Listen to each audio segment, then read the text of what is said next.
Hello my dear friends and masters, welcome back to our channel oneness vegetarianism. నా పేరు సుప్నేశ్వరి.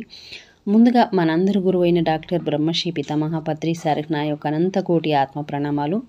సత్యలోకవాసులకి, దివ్యలోకవాసులకి, మహాకారణ లోకవాసులకి, నక్షత్ర లోకవాసులకి, ఏంజల్స్కి, మహావతార్ బాబాజీకి, బుద్ధ భగవానుడికి, Ramtha master, మహా ఉపాధ్యాయుడు, మాస్టర్ టీచర్, ఇమోటల్ గురువైన తండ్రికి నా యొక్క అనంత కోటి ఆత్మ ప్రణామాలు. ఈ వర్తమాన క్షణంలో ఉన్న సమస్త విశ్వానికి, ఈ విశ్వంలో ఇప్పుడు ఈ వర్తమానంలో ఉన్న సమస్త కాంతి మాస్టర్స్కి, ఇమోటల్ మాస్టర్స్కి, అలాగే నా యొక్క స్వయానికి కూడా అనంతకోటి ఆత్మ ప్రణామాలు. మరి రోజులాగానే ఈరోజు కూడా మరింత జ్ఞానాన్ని, విజ్ఞానాన్ని షేర్ చేయడానికి శాంత మేడంకి సాదరంగా వెల్కమ్ చేద్దాం masters. Madam welcome. Madam welcome to our session. Madam over to you madam. Shanta madam. Thank you madam. Thank you.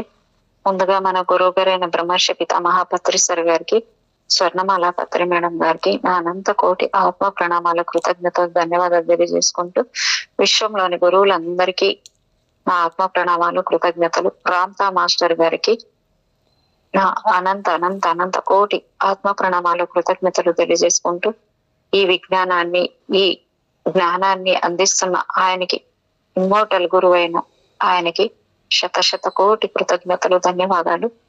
అలాగే వన్నెస్ వెజిటేరియనిజం టీవీ వ్యవస్థాపకురాలైన స్వప్నేశ్వర్ మేడం గారికి శత కోటి ఆత్మ ప్రణామాలు, కృతజ్ఞతలు తెలియజేసుకుంటూ, నాకు ఎంతగానో సహకరిస్తున్న నా కుటుంబ సభ్యులకు, నా జన్మనిచ్చిన తల్లిదండ్రులకు కూడా కృతజ్ఞతలు, ధన్యవాదాలు తెలియజేసుకుంటూ, స్వామి రామ అనే పుస్తకాన్ని చదువుతున్నాను. నా స్వయానికి, అలాగే నా వర్తమాన క్షణంలోని ఈ విశ్వానికి కూడా థ్యాంక్ యూ.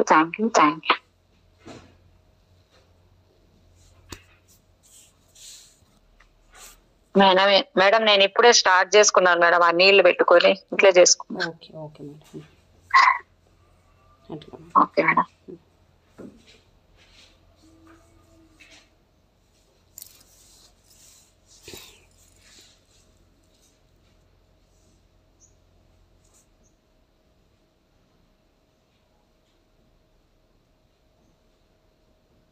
ఇక్కడ ఏంటంటే, తరచూ గుడారి బాబాజీ పర్వత స్థానంలో కలిసి తిరుగుతూ ఉండేవారు. వారితో కలిసి ఉండటం ఒక అనిర్వచనీయమైన అనుభూతి. స్వామీజీ నాతో ఒకసారి కేదార్నాథ్ లో మా గురువు గారు గుడారి బాబాతో కలిసి ఉన్న రోజుల్ని నా జీవితంలో ఎన్నటికీ మర్చిపోలేని రోజులు. అవి నాలో అంతటి దివ్యానుభూతిని నింపాయి. వారిద్దరూ ఒకరి కోసం ఒకరు తమ సిద్ధుల్ని ప్రకటీకృతం చేసేవారు. ఆ క్రమంలో వారు నాకు ప్రకృతి ప్రేమ అనేది ప్రబోధం చేశారు అని అన్నారు. ఒక వారం తర్వాత అత్యంత ఆకర్షణీయమైన ఆ కేదార్నాథ్ లోయ నుండి బాబాజీ తనకిష్టమైన తుంగనాథ్కి వెళ్ళిపోయారు. గుడారి బాబా బోలే పుష్పలోయకి వెళ్ళారు. అనాదిగా పుష్పలోయ ఎందరో సిద్ధులకు నిలయం. అదో అద్భుతమైన ప్రదేశం. ఈ లోయని అలంకరిస్తున్నట్లుగా ఉన్న శిఖరాన్ని గంధమాధవ అని వ్యవహరిస్తారు. ఉత్కృష్ట స్థాయికి చెందిన మత్తు కొలిపే సుగంధాన్ని, అలాగే ఆధ్యాత్మిక పారవశ్యాన్ని కూడా అందించే ప్రాంతం ఇది. స్థల పురాణాలు, పురాతన గ్రంథాలను బట్టి ఈ పుష్పలోయకి ఆవలి శిఖరాలు మానవ సంచారం నిషిద్ధం. అవి కొన్ని దివ్య శక్తుల పహారాలో ఉంటాయి. ఈ లోయని చేరుకోవడానికి ముందుగా మేము హేమకొండగా ప్రసిద్ధి చెందిన పవిత్రమైన ప్రదేశం మీదుగా వెళ్ళాలి. ఇక్కడ సిక్కు మతస్థుల 10వ గురువు గురు గోవింద్ సింగ్ తపస్సు చేశారు. అందుకే ఇది సిక్కుల తీర్థస్థలి. చాలా రోజులు ప్రయాణం చేసి గుడారి బాబా బోలే హేమకుండ్లు చేరుకున్నారు. వాళ్ళు అక్కడ నుంచి పుష్పలోయకి చేరుకోవడానికి ఇంకా చాలా రోజులు ప్రయాణం చేయాల్సి ఉంది. ఆ సందర్భంలో అక్కడికే వెళ్ళడానికి తయారవుతున్న జపాన్ దేశపు సాధువు ఒకరు తారసపడ్డారు. దాంతో ఆ సాధువు గుడారి బాబా బోలే తో పాటు జపాన్ సాధువుకు సంబంధించిన ఆహార పదార్థాలు సరంజామా తీసుకుని రావడానికి 2 మనుషులు, ఇలా అంతా కలిసి ఒక బృందంగా బయలుదేరారు. ఇదంతా అయిపోయింది మేడం.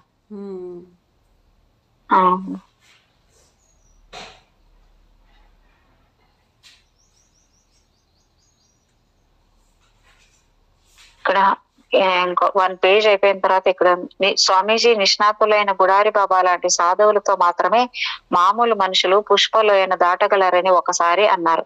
అక్కడ స్వర్గానికి భూమికి కి మధ్య దూరం చెరిగిపోతుంది. అలాగే భూత భవిష్యత్తు వర్తమాన కాలాలు తమ ఉనికిని కోల్పోతాయి. ఎవరైనా అలాంటి ప్రదేశాలకు వెళ్లి అనుభూతి చెందితేనే దేవతలు నిజంగా ఉన్నారని, వారితో కలిసి ఉండటం సాధ్యమేనని నమ్ముతారు అన్నారు.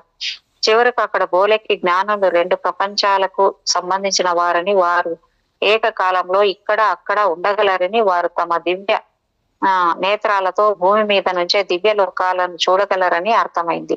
మనకి బాగా అర్థమయ్యేలా చెప్పుకోవాలంటే ఆ ప్రదేశంలో ఆశ్రమాలు గాని మనుషులు గాని లేరు, అయినా అక్కడ అన్నీ ఉన్నాయి. లోతైన పర్వత లోయల్లో ఒక రాయి మీద గుడారి బాబా కూర్చుని బోలేతో మాట్లాడుతూ, ప్రాచీన కాలంలో ఇక్కడ హర్షిత్ సేన అనే సాధువు తన ఆశ్రమంలో నివసిస్తుండేవారు. కేవలం నీరు త్రాగి గాలిని మాత్రమే పీల్చి బ్రతికే గొప్ప సాధువులు నిండు పౌర్ణమి రోజు ఆ తర్వాత రోజు ఇక్కడికి వచ్చేవారు. వారి గౌరవార్థం ప్రకృతి దివ్యమైన సంగీతాన్ని వినిపించేది. ధ్యానం చేసి నీ కర్ణేంద్రియాలతో నువ్వు ఆ సంగీతాన్ని వినగలవు. అయితే అది ఎక్కడి నుండి వస్తుందో ఆ మూలాన్ని చేరుకోవడానికి ప్రయత్నించకు అని చెప్పారు. ఖచ్చితంగా ఆ సంగీతం ఎక్కడి నుండి వస్తుందో కనీసం మీరన్నా విన్నారా అని ఆయన్ని అడిగి చూశాను.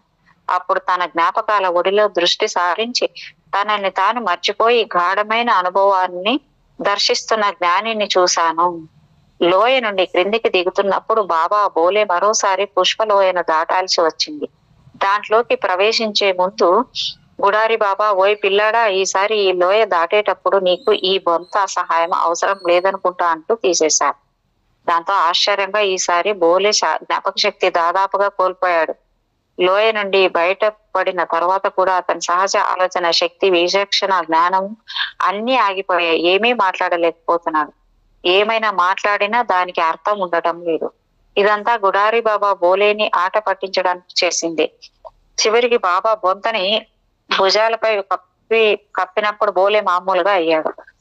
మామూలు స్థితికి చేరుకోగానే బోలే తాను మాత్రమే పూల వాసనకి ఎందుకు వశీభూతులయ్యాడో, బాబాపై ఎలాంటి ప్రభావం ఎందుకు లేదో తెలుసుకోవాలని బాబాను అడిగాడు. అందుకు బాబా, నీకు శరీరము మనసు బలహీనంగా ఉండటం వల్ల అలా జరిగింది చూడు. ఒకవైపు నువ్వు గొప్ప ఆనందాన్ని పొందావు, మరోవైపు నీ జ్ఞాపక శక్తిని, స్పృహని కోల్పోయావు. పుష్పాలు నీలో నింపిన ఇలాంటి ఆనందం వల్ల నువ్వు ఏ గమ్యాన్ని చేరుకోలేవు. ఇది అచ్చం మాదక ద్రవ్యాలు తీసుకోవడం లాంటిది. ప్రజలు మార్జువానా, గంజాయి లాంటి మత్తు మందులు సేవించినప్పుడు మత్తులోకి వెళ్లి దాన్నే ధ్యానమనో లేక సమాధి అనో అనుకుంటారు. ఆ స్థితి శరీరంలో రాసాయనిక చర్య వల్ల జరుగుతుంది. అలాగే పుష్పగంధం వల్ల నీకు కూడా అదే జరిగింది. లోయ నుండి బయటికి వచ్చినప్పుడు నీ మనసు విపరీతంగా అదే అనుభూతిని కోరుకుంటుంది, కానీ భౌతిక ప్రేరణ అయిన ఆ పుష్పగంధం లేనందువల్ల శరీరం దాన్ని అందించలేదు. కానీ నీ శరీరంలో దాగి ఉన్న అనంతమైన ఆనందాన్ని ఉధృతం చేసి నీలోనే నిక్షిప్తం చేస్తే నువ్వు ఇలాంటి సహజ పరిమళాలు కలిగించే బాహ్య ప్రేరణ లేకుండానే నీకు ఆనందం కలుగుతుంది అని వివరించారు. వాళ్ళు ఆ పుష్పలోయలో 1 వారం పాటు ఉన్నారు. వారంతా గుడారి బాబా బోలేకి మనిషి శారీరకంగాను మానసికంగాను శక్తివంతంగా ఉండడం ఎంత అవసరమో బోధించారు. దేహం అనే నావలో నిక్షిప్తమై ఉన్న సంతోషాన్ని, ఆనందాన్ని ఎలా కనుక్కోవాలో, ఐహిక ప్రపంచపు బాహ్య ప్రేరణలకి, ఆకర్షణలకి లొంగకుండా ధ్యానం ద్వారా ఎలా అప్రమత్తంగా ఉండాలో బోలేకి బోధించారు.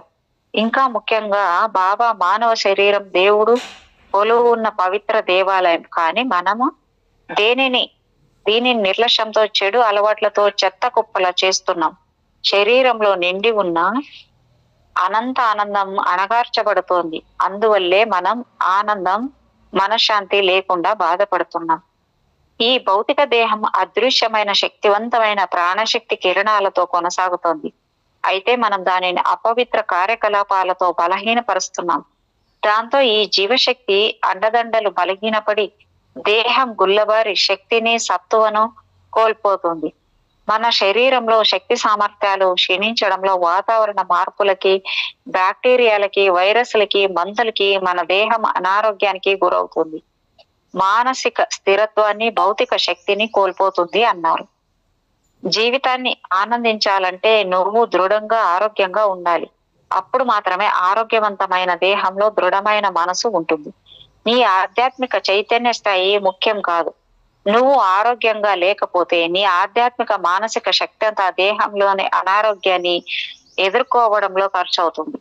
ఎప్పుడైతే నీ శక్తి దేహంలోని రుగ్మతల్ని ఎదుర్కోవడంలో ఖర్చు అవుతుంటే నువ్వు జీవన సాఫల్యాన్ని, జీవిత పరమార్థాన్ని ఎలా కనుగొంటావు? కనుక మొదట దేహం పట్ల శ్రద్ధ వహించి బాధ్యతగా ప్రవర్తించు అని బాబా బోలేకి ఉద్బోధించారు. గుడారి బాబా బోలేకి కష్టపడే తత్వాన్ని అలవాటు చేశారు. వారి దృష్టిలో మనిషిని ఆవరించే భయంకరమైన భూతాలలో బద్ధకం ఒకటి. ఆయన సోమరిపోతుల్ని ఎప్పుడు గౌరవించేవారు కారు.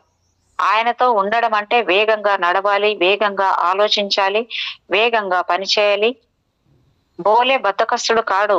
అందుకే బోలే అంటే ఆయనకు ఇష్టం. అయినా బోలే ఇంకా గుడారి బాబా ప్రమాణాలను చేరుకోలేదు. వాళ్ళు పుష్పలోయలో ఉన్న వారం రోజుల్లో గుడారి బాబా బోలేకి మెత్తని బొంత తప్పనిసరి అయితే తప్ప ఇచ్చేవారు కారు. పూల వాసనలకి చెక్కు చెదరకుండా ఉండేందుకు బోలే చేత ధారాపాతంగా చెమటలు కారే వ్యాయామం చేయించేవారు. కొండ ప్రాంతాల్లో ప్రవహించే మంచునీటిలో స్నానం చేయించేవారు. ఆధునిక విజ్ఞాన శాస్త్రం ప్రకారం అలాంటి ఎత్తైన కొండ ప్రాంతాలలో ధారాపాతంగా చెమటలు పట్టేటట్లు వ్యాయామం చేయటం, మంచునీటిలో స్నానం చేయటం ఆరోగ్యానికి మంచిది కాదు. కానీ గుడారి బాబా అదే చేయించారు. అదే విషయాన్ని స్వామీజీని అడిగినప్పుడు స్వామీజీ ఆ విధంగా నన్ను సామాన్య మానవుని శారీరక మానసిక పరిధుల్ని దుర్బలత్వాన్ని అధిగమించేటట్లు చేసి గొప్ప సాయం చేశారు. అంతా సవ్యంగానే ఉంటుందని నాకు తెలుసు. ఎందుకంటే నాకేం కాకుండా చూసుకోవడానికి ఆయన అక్కడే ఉన్నారు. ఆయన బొంతా ఉంది అన్నారు. అప్పటికి గుడారి బాబా వయసు 90 సంవత్సరాలు అయినప్పటికీ ఆయన శక్తి మన అంచనాలకు మించి ఉంది. 20,000 అడుగుల ఎత్తులో పచార్లు చేస్తూ చలోక్తులు విసరగలరు. అలసట లేకుండా పకపకా నవ్వగలరు. నడకలో వారిని మించిన వారు లేరు. ఈ వయసులో ఎలాంటి యోగాసనాలు, ప్రాణాయామాలు చేయకపోయినా యోగులు తమ నాభి దగ్గర అగ్నిని ప్రజ్వలింపజేయడానికి చేసే జఠరాగ్నిని ప్రేరేపించే అగ్నిసార క్రియని క్రమం తప్పకుండా చేసేవారు. బోలేకి ప్రాణాయామంలోని కొత్త పద్ధతులను, ముద్రలను, భంగిమలను, బంధాలను నేర్పి ప్రతిరోజు వాటిని తీవ్రంగా సాధన చేయించేవారు. అంతేకాదు గుడారి బాబా గొప్ప రసవాద నిపుణులు. నిన్న ఇది కూడా చదివేశాం కదలండి రసవాది అన్నప్పుడు. మనకి మన స్నేహితులు, బంధువులు ఎంత బాగా తెలుసు ఆయన. మనకి మన స్నేహితులు, బంధువులు ఎంత బాగా తెలుసు ఆయనకి. మొక్కలు, ఖనిజాలు అంత బాగా తెలుసు. హిమాలయాలలో పెరిగే వందలాది ఔషధ మొక్కల గురించి, వాటికి గల రోగ నివారక ఔషధ లక్షణాల గురించి వివరించారు. శరీరంలోని విషాన్ని తీసి చైతన్యాన్ని నింపే కొన్ని ప్రత్యేక మొక్కలను ఎలా సేకరించాలో ఆయన బోలేకి నేర్పారు. నిగూఢమైన హఠయోగ, ప్రాణాయామ, ధ్యాన పద్ధతులను రసవాదంలోని మార్మిక విధానాలతో ఎలా అనుసంధానించాలో ఆ సూక్ష్మ రహస్యాలను కూడా ప్రబోధించారు. అయితే ఎప్పుడు గుడారి బాబా వీటిని ఉపయోగించటం బోలే చూడలేదు. యోగుల శక్తికి, జ్ఞానానికి ఇవేనా మూలమని బోలే ఆశ్చర్యపోతూ ఉండేవాడు. వీళ్ళు తపస్సు ద్వారా, యోగ విద్య ద్వారా అతీంద్రియ శక్తులు పొందుతారని బోలేకి తెలుసు. గుడారి బాబా కూడా ఖచ్చితంగా ఏదో తపస్సు చేస్తుంటారని, ఇప్పటికీ అలాంటి సాధన ఏదో చేస్తూనే ఉన్నారని బోలే విశ్వసించాడు. దానివల్లే ఆయన మానవ మాత్రలు ప్రయాణించలేని ఈ దుస్తరమైన లోయ గుండా, పర్వతాల గుండా నడుస్తున్నారు. దేవతలతో మాట్లాడటం లాంటి అతీంద్రియ జ్ఞానం ద్వారా అసాధ్యమైన పనులు చేస్తున్నారు. ఆకలి, దాహం, అలసట, నిద్ర వంటి ప్రాణాంతక సమస్యలు కూడా ఆయన్ని ఏమీ చేయలేవు. బహుశా ఆయన కొంత భగవత్ ప్రసాదమై ఉంటుందని బోలే అనుకున్నాడు. ఒకసారి బోలే అద్భుతమైన ఫలితాన్ని పొందాలంటే అందుకు సరిపడే కఠోర నియమాలను సాధన చేయాలి. మీ బోధ ఫలించాలంటే నేను ఎలాంటి కఠోర నియమాలు పాటించాలి అని బాబాజీని అడిగాడు. గుడారి బాబా బోలేని ఆట పట్టించడం పూర్తి అయిన తర్వాత కఠోర నియమాల సాధనలో తనకు తానుగా ఎంతో జాగ్రత్తగాను నియమ నిష్టలతో ఉండాలో అతడికి తెలిపారు. సంస్కృత పదమైన తపస్సు అంటే వేడి లేదా ప్రకాశం. నిన్ను తేజవంతంగా ఉంచే ప్రతి సాధన తపస్సే. ఆరోగ్యకరమైన జీవనం నీలోని జీవశక్తిని నిర్వీర్యం చేస్తుంది. బద్ధకాన్ని, జడత్వాన్ని దహించి బూడిద చేసి శరీరాన్ని పోషణతో పరిశుద్ధంగా ఉంచితే అది నీలో తపస్సు చేయడానికి కావలసిన జ్వాలను అనుమతిస్తుంది. నీలో ఉన్న అవరోధాలను అధిగమించటానికి నీ చెప్పిన వాటినన్నింటినీ క్రమం తప్పకుండా సాధన చేస్తుంటే నువ్వు తపస్సు చేస్తున్నట్టే అన్నారు ఆయన. బోలే గుడారి బాబాతో 4 రోజులు పైగా తిరిగి చివరికి తుంగనాథ్లో ఉన్న తన గురువు దగ్గరికి చేరుకున్నాడు. తుంగనాథ్ అంటే శిఖరాల్లోకెల్లా నాయక శిఖరం. ఇది కూడా సుప్రసిద్ధమైన కేదార్నాథ్ పుణ్యక్షేత్రం లాగానే మహిమాన్వితమైన దేవభూమి. దీనికి 12,000 అడుగులు ఎత్తులో ఒక పురాతనమైన గుడి ఉంది. ఆ మందిరంలోకి వెళ్లి కూర్చుంటే పట్టుమని 10 మంది పట్టగలరు అంతే. దీని చుట్టూ రకరకాల దేవుళ్ళు కొలువు తీరిన 12 గుళ్ళు ఉన్నాయి.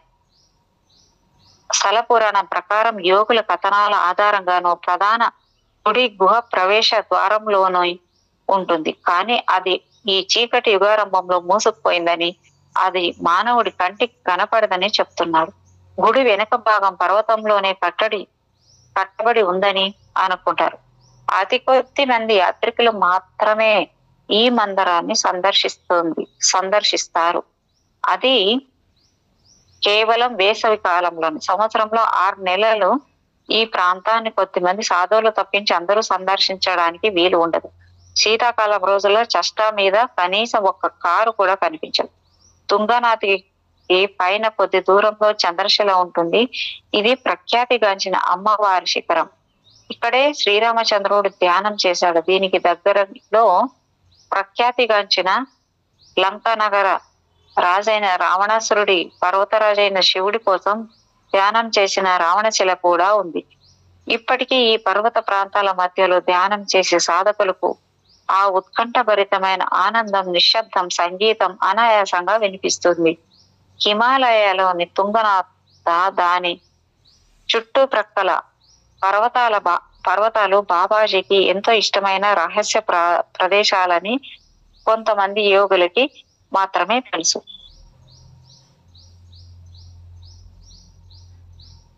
గుడారి బాబా పుష్పలోయలో వదిలిన తర్వాత ఇక్కడ బోలే బాబాజీ కలిశాడు. గుడారి బాబాతో గడిపిన అనుభవం ఇప్పటికీ తాజాగా ఉంది. గుడారి బాబా వల్ల ప్రేరేపించబడ్డ కఠోర నియమ సాధన చేయాలనే కోరిక రోజు రోజుకి తీవ్రమవుతుంది. పుష్పలోయలకి వెళ్ళక ముందు బోలేకి యోగ సిద్ధి పొందాలంటే కఠినమైన ఉపవాసాలతో ఇతరులను దూరంగా దుని ముందు కూర్చుంటే చాలనే అభిప్రాయం ఉండేది. కానీ గుడారి బాబా ఈ అవగాహనను పటాపంచలు చేశారు. దాంతో బోలే దీని గురించి మరింత వివరంగా సరైన సమయంలో తన గురువుని అడిగి తెలుసుకోవాలని భావించాడు. సరైన సమయం కోసం బోలే కాచుకొని కూర్చున్నాడు. ఆ సమయం రాగానే తన గురువును, మీ సిద్ధులకి బలం, సామర్థ్యం ఎక్కడ నుంచి లభిస్తుంది అని అడిగాడు. తన సహజ ధోరణిలోనే బాబా అదే కఠోర నియమ సాధనతోనే అని బదులిచ్చి కళ్ళు మూసుకున్నాడు. ఆ సమాధానంతో బోలేకి ఏమీ అర్థం కాలేదు.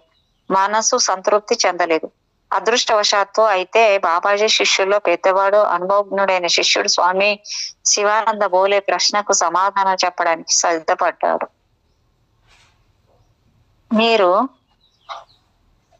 మీరు ఉపవాసం ఉండి అగ్నికి ఎదురుగా కూర్చొని శరీరాన్ని ఎండగట్టుకుంటే ఏ రకంగా అనారోగ్యంగాను దృఢంగాను ఉండగలుగుతారు అని బోలే స్వామి శివానందను అడిగాడు. స్వామి శివానంద దానికి, అలాంటి కఠోరమైన దీక్షలు మన శరీరాన్ని, చిత్తాన్ని బలహీనపరుస్తాయే తప్ప సంస్కారహీనమైన మనస్సు రేకెత్తించే కోరికలకు అనుగుణంగా నడుచుకోలేదు. బలహీనమైన శరీరము, చిత్తము, ఆలోచనలను, కోరికలను ఎగదోసే మనస్సును ఎదుర్కోలేవు. ఇలాంటి వాటిని ఎదుర్కోవాలంటే అనంతమైన శక్తిని సంతరించుకున్న దృఢ చిత్తము, సంకల్ప బలము, జ్ఞానము, తనకు తానుగా సమర్పించుకునే తత్వం లాంటి వాటిని సాధించే కఠోర సాధనతో ప్రయోజనం ఉండదు. నిజానికి మనసుకి, శరీరానికి ఆరోగ్యకరమైన జీవన విధానాన్ని అలవరుచుకోవటమే తపస్సు. విపరీతంగా తినడము లేదా పస్తులు ఉండటము, విపరీతంగా నిద్రపోవటము లేదా జాగారాలు చేయడము, విపరీతంగా వ్యాయామం చేయడము లేదా మొద్దులా కదలకుండా ఉండడము, విపరీతంగా ఆలోచించడం లేదా అసలు మెదడును ఉపయోగించకుండా ఉండడం లాంటి పనులన్నీ మనస్సుకి శరీరానికి ఆధారంగా ఉండి సుస్థిరంగా ఉంచే జీవశక్తులను ఆందోళనకు గురి చేయడమే. చెడు అలవాట్లతోనూ నిర్లక్ష్యంతోనూ ప్రజలు అదే చేస్తున్నారు అని బదులిచ్చారు.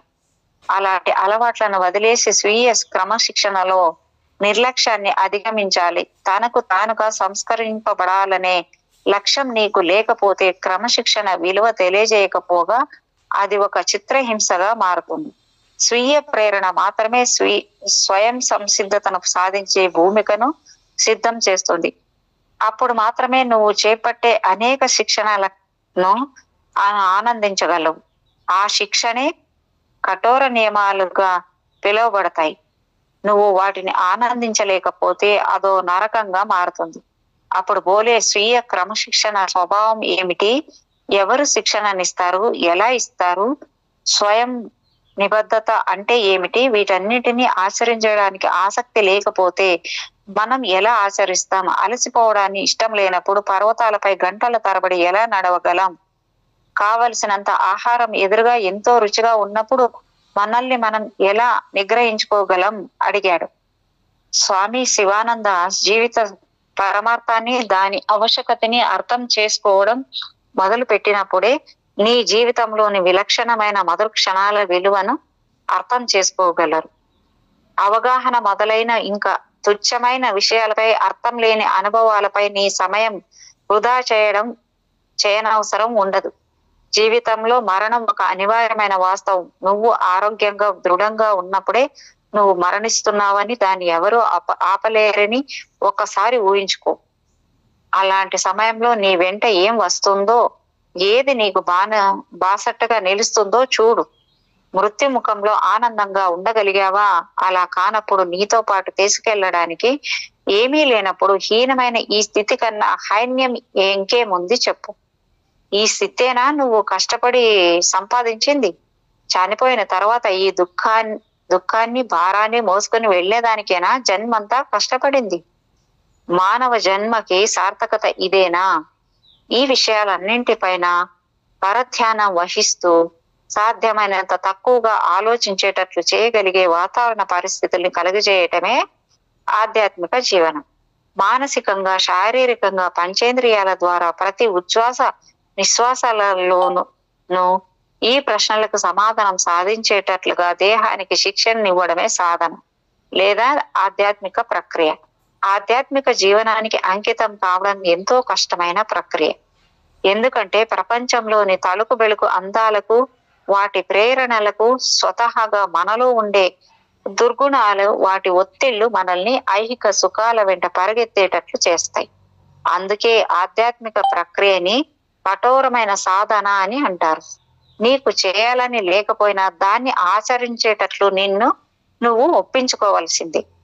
అయితే మన మనసులో ఉండే స్వాభావికమైన ప్రశ్నలకు సమాధానం చెప్పే ఆధ్యాత్మిక ఆచరణ ఎలా ప్రారంభించాలి? బోలే అడిగాడు. ఇది మామూలు ప్రశ్న కాదు. అయితే గుడారి బాబా మరికొంతమంది ఋషులు బోలేలోని జ్ఞాన తృష్ణను ప్రేరేపించి వదిలారని, ప్రస్తుతం ఇతను ఆధ్యాత్మిక ఆచరణకు సిద్ధంగా ఉన్నాడని బాబాజీ, స్వామి శివానందలకు అర్థమైంది. దాంతో వారు హిమాలయాలలో తమ గురువు వద్ద ఉన్నప్పుడు నేర్చుకున్న విద్యను, తర్వాత వారు తమ విద్యార్థులకు తమ బోధలు, ఆచరణాత్మక ప్రదర్శనల ద్వారా నేర్పించిన జ్ఞానాన్ని క్రమంగా బొట్టుబట్టుగా బోలేకు ప్రసాదించారు. దాని సారాంశాన్ని హిమాలయ పరమ గురువులతో జీవనంలోను వీరి బోధలు, ఉపన్యాసాలు, అలాగే రచనల నుంచి కూడా మనం తెలుసుకోవచ్చు. నిజమైన, ఎప్పటికీ నిలిచిపోయే శాశ్వతమైన పరివర్తన కోసం మనం ఒక క్రమ పద్ధతిలో, స్వీయ శిక్షణలో సాధన చేయాలి. అవసరమైనప్పుడు కేవలం తత్వశాస్త్రం, మేధోపరమైన జ్ఞానం లాంటి వాటిని నమ్ముకుంటే పని జరగదు. నీ జిజ్ఞాస కోసం, ఆనందం కోసం కావాలంటే రకరకాల తాత్విక సిద్ధాంతాలను చదువుకోవచ్చు. అయితే ఆ సిద్ధాంతాలు నీకు నువ్వుగా ఆచరణలోకి తెచ్చుకున్నప్పుడే పనిచేస్తాయి. దైనందిన జీవితానికి సైద్ధాంతిక జ్ఞానాన్ని అనువర్తించడమే ఆచరణ. సాధారణంగా ప్రజలు ఇతరులపై ఆధారపడడం అలవాటు చేసుకున్నారు. వారికి ఎప్పుడు ఇతరులు ఏం చేయాలో, ఏం చేయకూడదో చెబుతూ ఉంటారు. ఉండాలి. ఎల్లవేళలా ఇతరుల సహాయం కావాలి. నువ్వు ఒక మనిషివి, నీ పట్ల నువ్వే బాధ్యత వహించాలి. ఇతరుల మీద ఆధారపడటం వల్ల నీలోని స్వీయ ప్రేరణ అణిగిపోతుంది.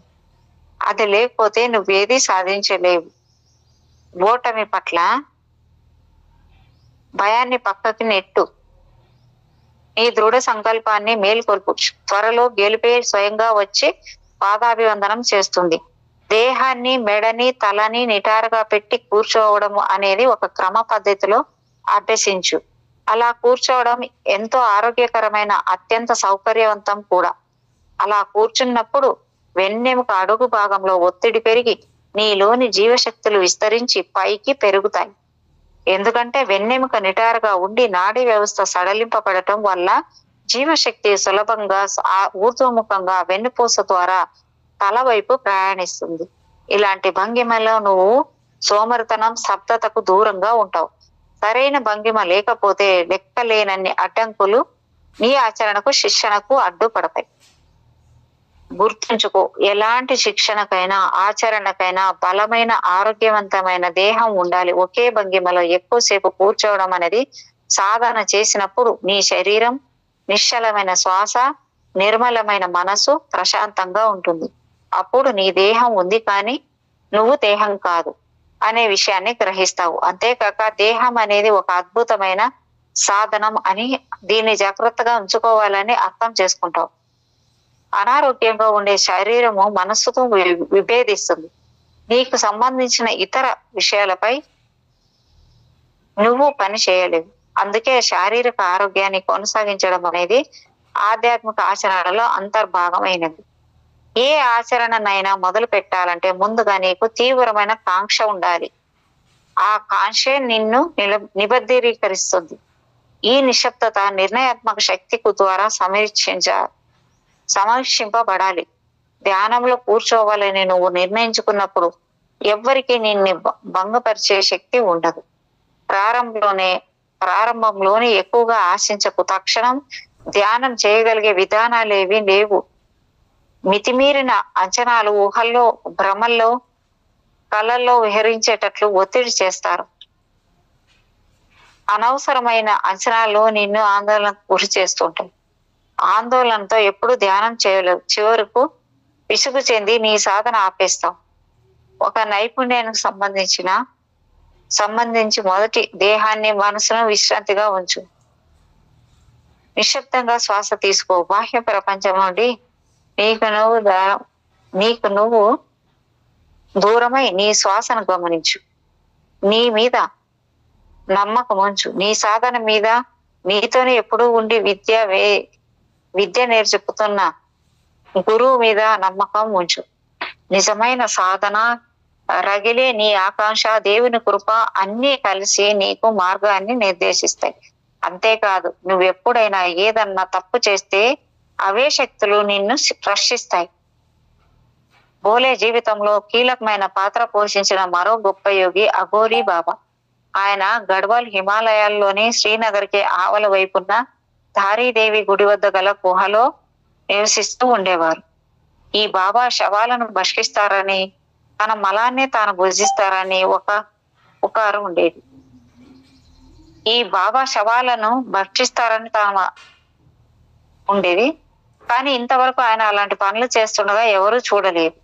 అలాగే ఆయనకు ఎలాంటి రుగ్మతనైనా నయం చేయగలిగే శక్తి అనంతంగా ఉందని కూడా చెప్పుకునేవారు. మరికొంతమంది ఆయన భౌతిక శాస్త్రంలో కొన్ని ప్రత్యేకమైన విద్యలపై పట్టు సాధించారని, దానివల్ల ప్రకృతి శక్తులను తనకి అనుగుణంగా ఇదే ఆదేశించగలడని అనుకుంటారు.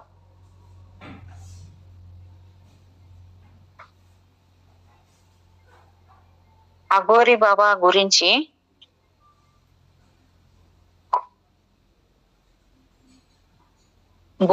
బోలేకు చాలా చిన్నతనంలోనే తెలుసు. ఎందుకంటే బోలేకి ఏ అవసరం వచ్చినా ఆయన ఎంత డబ్బు అడిగితే అంతా ఇచ్చేవారు. అప్పట్లో అఘోరీ బాబా ఎంతో ఔదార్యము, దయగల స్వామీజీగానే బోలేకు తెలుసు. కానీ ఆ ప్రాంత ప్రజల దృష్టిలో ఆయన దెయ్యము భూతాలను పూజించే శక్తివంతుడు మాత్రమే. ఈ రెండు విరుద్ధ సమాచారాల వల్ల బోలేకి ఆయన దగ్గర అభ్యసించడం ఒక ప్రశ్నార్థకం అయింది. కానీ బాబాజీ ఇంకా ఇతర యోగుల అభిప్రాయాన్ని బట్టి అఘోరి బాబా గొప్ప జ్ఞాని అని, ఎప్పుడు ఇతరులకు సహాయం చేసి యోగి అని, ఆయన కూడా బాబాజీకి అంతటి అద్భుతమైన యోగి అని బోలేకి కూడా తెలుసు. తన గురువుతోటి సాటి సోదర శిష్యులతోటి ఉన్నప్పుడు తనని దహించి వేస్తున్న ప్రశ్నలకు సమాధానాలు రాబట్టడానికి బోలే అఘోరి బాబాను కలిశాడు. సంగ్రహంగా చెప్పాలంటే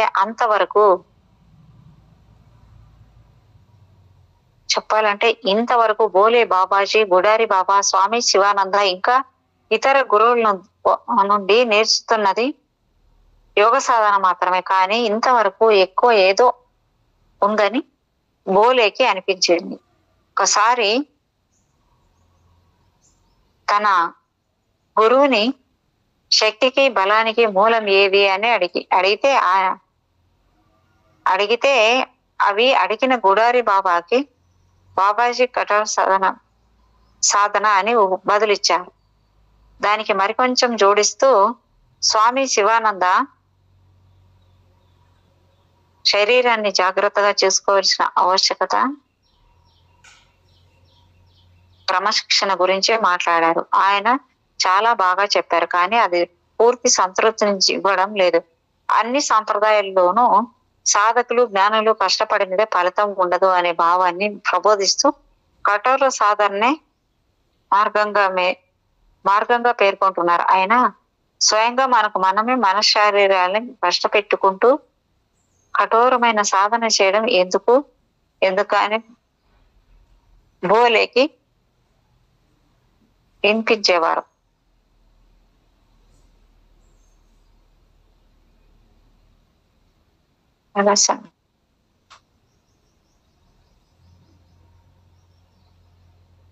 ఆందోళనలు యోగ సాధనలకు అడ్డంకులు సృష్టిస్తాయని నాకు తెలుసు. కానీ సాధన నుండి ఏదైనా ఆశించాలి కదా, లేకపోతే సాధన అనేది లక్ష్యం లేనిదవుతుంది. నేను దేనికోసమో ఎదురు చూడగానే నాలో యోగ సాధన పట్ల ప్రేరణ ఎలా కలుగుతుంది అని అన్నాడు బోలే అఘోరి బాబాతో. దానికి అఘోరి బాబా సాధన ద్వారా శరీరాన్ని ఆరోగ్యంగా ఉంచి శక్తిని పొందడం మీ ద్వారానే అవుతుంది. నీ భావోద్వేగాలను సమతూకంలో ఉంచగలిగి స్వీయ నియంత్రణ కౌశలం సాధించడమే యోగ సాధన. ఇలాంటి సాధన మాత్రమే అహర్నిశలు జీవన సాఫల్యాన్ని, దాని ప్రసారమయ్యే పారమార్థాన్ని తెలుసుకోవాలనే కోరిక పట్ల కలిగే నిర్లక్ష్య స్వభావాన్ని అధిగమించగలదు. అలాంటి సాధనని దేహం పైన, మనసు పైన, భావోద్వేగాలపై ఆధిపత్యం వహించేటట్లు చేసి అంతిమంగా నీ కర్మ ప్రపంచాన్ని నిర్మించటానికైనా నాశనం చేయటానికైనా సహాయపడుతుంది కూడా. అయితే ఏ సాధన అయినా తపస్సులో బలోపేతం కానంత వరకు ఫలించదు అని సమాధానం ఇచ్చారు. బోలే మా గురుదేవులు కూడా ఇదే చెప్పారు. కానీ మా గురు భ్రాత చెప్పిన ప్రకారం శరీర ఆరోగ్యం పెంపొందించి శక్తిని, దృఢాన్ని కలుగజేసే సాధనే తపస్సు. బద్ధకాన్ని, జడత్వాన్ని, అలాంటి ఎట్టి పరిస్థితుల్లోనూ లొంగని సంకల్ప శక్తిని, ఉత్సాహాన్ని, స్వీయ ప్రేమని ప్రకాశింపజేసే సంకల్ప శక్తి తమస్సు అని అన్నారు. అయితే నిర్దిష్టంగా తపస్సు ఉంటే ఏమిటి? సాధనకు తపస్సుతో బలోపేతం చేయడం ఎలా అని అడిగారు. తపస్సు అంటే బ్రహ్మచర్య ఆచరణే.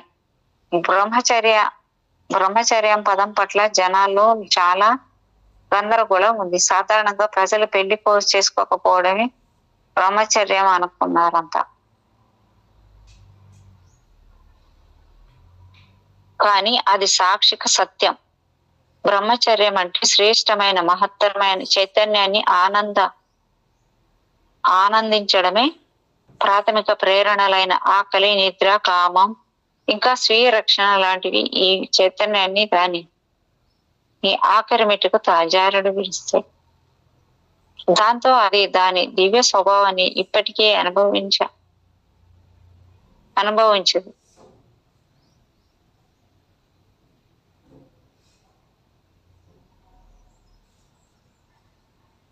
ప్రాథమిక ప్రేరణలైన ఆకలి, నిద్ర, కామం కూడా ఇంకా స్వీయ సంరక్షణం లాంటి చైతన్యాన్ని దాని ఆఖరి మెట్టుకి జార విడుస్తారు. దాంతో అది దాని దివ్య స్వభావాన్ని ఎప్పటికీ అనుభవించదు. అయినా ఆ ఆకాంక్ష ఇంకా మిగిలే ఉంటుంది. అది కోరికల రూపంలో అభ్యర్థిస్తూనే ఉంటుంది. దాన్ని సంతృప్తి పరచడం కోసం తమ శక్తిని అంతా ఖర్చు పెడుతూనే ఉంటారు. దాంతో ఒకానొక సమయంలో వారి మనసు, శరీరము బలహీన పడిపోయి ఖాళీ అవుతుంది. బలహీనమైన మనస్సు, శరీరము తుఫానుల దాడి చేసే రోగం, వృద్ధాప్యం, మరణం వంటి సంభవాలను తట్టుకోలేవు.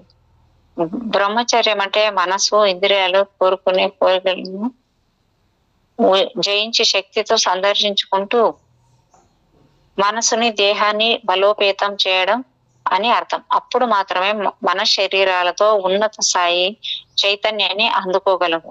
అదే నీ జీవితంలో అత్యున్నతమైన దశ. తపస్సుకి మూలంగా భావించబడే బ్రహ్మచర్యాన్ని పాటించడానికి ఒక దివ్యమైన క్రమశిక్షణ నేను ఖచ్చితంగా పాటించి తీరవలసిందే. కానీ నేను ఎలాంటి క్రమశిక్షణ పాటించాలో, నేను ఏ విషయం గురించి, ఏ వ్యక్తి గురించి ఆలోచించకుండా నన్ను నేను గుహలో బంధించుకొని అన్ని ఆలోచనలను పారద్రోలి అతి తక్కువ ఆహారం, నీటిలో ఉంటూ నిరంతరం జ్ఞానజ్యోతి గురించి ఆలోచిస్తూ ఉంటే ఇవన్నీ నా శక్తిని సంరక్షిస్తూ ఉచ్చ స్థితిలో ఉన్న చైతన్యాన్ని దర్శించడానికి ఉపకరిస్తాయా? అవును, నిజమే. ఈ సాధన నువ్వు అన్నట్లు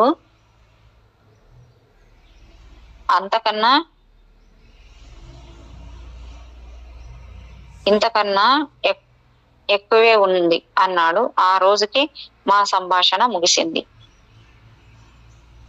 మేడం, 1 minute మేడం.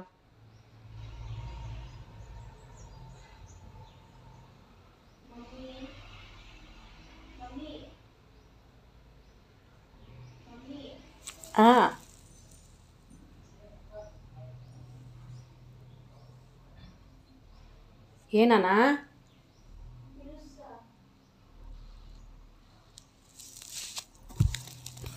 మేడం? కొన్ని రోజుల తర్వాత అఘోరి బాబా బోలేకి డబ్బులిచ్చి కిరాణా సామానులు కొనుక్కొని రమ్మన్నాడు.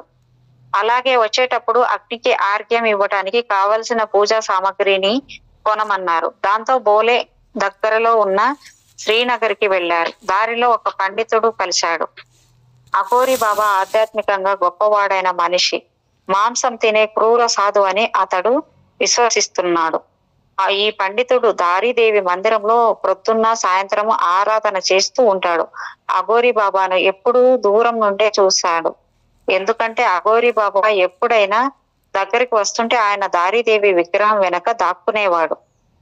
పండితుడికి బోలే తండ్రి తెలుసు. అందుకే బోలే అఘోరి బాబాతో ఉంటున్నాడని తెలిసినప్పటి నుండి కలత చెందుతున్నాడు. బోలేకి చెడ్డ వాళ్ళతో స్నేహం చేయకూడదని సలహా ఇచ్చారు. దానికి బోలే అఘోరి బాబా బెంగాలీ బాబా స్నేహితులని సున్నితమైన ప్రేమాస్పదమైన సాధువని బదులిచ్చాడు. అఘోరి బాబా శుద్ధ శాకాహారి. ఆయన ఎప్పుడు ఎలాంటి మత్తు పదార్థాలు తీసుకోడు. సూర్య భగవాను, అగ్నిదేవుడిని పూజిస్తారు అని కూడా చెప్పాడు బోలే. పండితుడు బోలేతో కలిసి మార్కెట్ అంతా కలే తిరిగాడు. ప్రతి సందర్భంలోనూ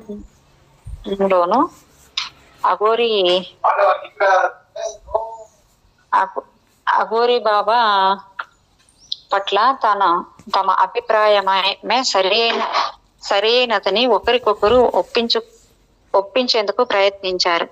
ఎందుకంటే ఆ పండితుడు అఘోరి బాబా తన అవసరాలను మంత్రశక్తి ద్వారా తీర్చుకుంటాడని, ఆహారము ఇతర అవసరాలు గాలి నుండి సాధిస్తాడనే నమ్ముతున్నాడు. కానీ బోలే అఘోరి బాబా కోసము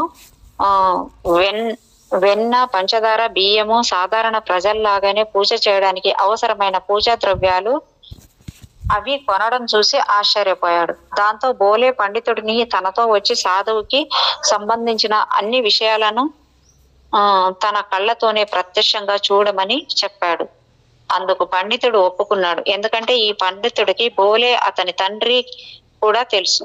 దాంతో అఘోరి బాబా తనకి ఏ హాని చేయడని నమ్మాడు. వారిద్దరూ గుహలోకి వెళ్ళగానే బోలే బాబాతో ఆలస్యమవుతుంటే ఈ పండితుడి సాయం కోరాను. వీరి గుడిలో దేవతలు పూజించేది, వీరు చాలా మంచివారు అన్నారు. పండితుడు అఘోరి బాబాకి సాష్టాంగపడి దండం పెడుతుంటే అఘోరి బాబా ఒక్కసారిగా, ఏం పండితుడా, నా గుహలోకి వచ్చి నా కాళ్ళు పట్టుకుంటావు, నా వెనక నా గురించి చెడు మాట్లాడతావు, లేచి ఆ గొడ్డలి తీసుకో అన్నారు. పండితుడు భయపడుతూనే గొడ్డలి తీసుకున్నాడు. వెళ్ళి నదిలోంచి శవాన్ని బయటికి తీసి దాని తొడ నుంచి కొన్ని ముక్కలు కోసి ఇక్కడికి తీసుకురా అని రౌద్రంగా గర్జించాడు. పండితుల్లో వణుకు మొదలైంది. అయినా బాబా ఆజ్ఞ ప్రకారం గొడ్డలి తీసుకున్నాడు. నది దగ్గరికి వెళ్ళు, ఒక శవాన్ని బయటికి తీ, దాని తొడ నుంచి కొన్ని ముక్కలు కోసి ఇక్కడికి తీసుకురా అని అఘోరి బాబా హుంకరించాడు. నది ఈ గుహ క్రిందే ఉంది, కానీ బోలే ఎప్పుడు దాంట్లో శవాలను చూడలేదు. బోలే అఘోరి బాబా పక్కనే గుహ ద్వారం వద్ద నుంచుని పండితుడు నది నుంచి శవాన్ని బయటికి లాగడం చూశాడు. పండితుడు భయకంపితుడైపోయి శవం మీద తుల్లి పడ్డాడు. అలానే శవం నుండి కొన్ని మాంసం ముక్కలను కోసి అఘోరి బాబా చెప్పినట్లు వాటిని కుండలో వేసి నీళ్లు పోసి మరిగించాడు. అఘోరి బాబా ఎవరితోనైనా ఇలా ప్రవర్తించడం బోలే ఎప్పుడూ చూడలేదు. చూస్తుంటే పండితుడు దిక్కులేని వాడయ్యాడు. ఆ కంగారులో తన వేలు తెగేసుకున్నాడు. గాయం నుండి రక్తం తీవ్రంగా కారుతుంది. ఆ రక్తం ఏమిటి? మళ్ళీ అరిచాడు బాబా. పండితుడికి భయంతో నోట మాట రావట్లేదు. తీవ్రంగా వణికిపోతే అఘోరి బాబా వైపు చేయి చాస్తూ ఉండగానే అతడు మోకాళ్ళు వంగి క్రిందకు పడిపోయాడు. అఘోరి బాబా క్రిందకు చూస్తూ, ఇంతకీ మనం బ్రాహ్మణుడి మాంసం తినడం కూడా ఇప్పుడు తింటామా బోలే అన్నాడు సున్నితంగా. పండితుడు చేతిని తన చేతిలోకి తీసుకున్నాడు. గాయం పూడుకుపోయి నయమైంది. అఘోరి బాబా ప్రేమగా, ఇంకా నా గురించి తప్పుగా ఆలోచించకు. నేను మాంసం తింటానని అనుకుంటున్నావా? ఇక్కడ వాళ్ళలాగే నేను అశుభ్రంగా జీవిస్తున్నానని అనుకుంటున్నావా? నేను మీలాగా శుద్ధ శాకాహారిని అన్నారు ఆయన. దాంతో కాస్త తేరుకున్నాడు ఆ పండితుడు. కానీ అతడికి బావ తనతో బలవంతంగా వండిస్తున్న ఈ శాకాహార వంటకం ఏమిటో అర్థం కావడం లేదు. 10 నిమిషాల తర్వాత బాబాజీ కుండలో వండిన ఆహారాన్ని వడ్డించమన్నారు. వడ్డించడానికి పండితుడు కుండలోకి చూశారు. బోలే పండితుడు ఇద్దరు ఆశ్చర్యపోయేలా, దాంట్లో శవ మాంసం లేదు, సరికదా తీపి రసగుల్లాలున్నాయి. అఘోరి బాబా నవ్వుతూ, అరే, ఈ మిఠాయిలో మాంసం లేదు అన్నాడు. వాళ్ళు సుష్టుగా రసగుల్లాలు తిన్నారు. అయినా కుండలో ఎంత రసగుల్లాలు పడతాయో అంతకంటే ఎక్కువే మిగిలి ఉన్నాయి. వాటన్నింటినీ మిగతా వాళ్లతో పంచుకోమని అఘోరి బాబా పండితుడికి ఇచ్చేశారు. ఆయన వెళ్తుంటే, బాబా నా గురించి ఇతరులతో చెడుగా మాట్లాడకూడదని అలా చెప్పారు. అట్లా అని నా గురించి గొప్పగా మాట్లాడమని చెప్పడం లేదు. అప్పుడప్పుడు ఇక్కడికి రావచ్చు, కానీ నీతో పాటు స్నేహితులను తీసుకురావాల్సిన అవసరం లేదు అన్నారు. మేడం, ఇక్కడికి అయిపోయింది మేడం. కొంచెము పేరా, నేను ఇప్పుడు ఇంట్లో వాళ్ళు వచ్చారు madam. Thank you madam. Thank you. Okay madam, thank you so much madam. మీకు okay madam, thank you madam. Thank you.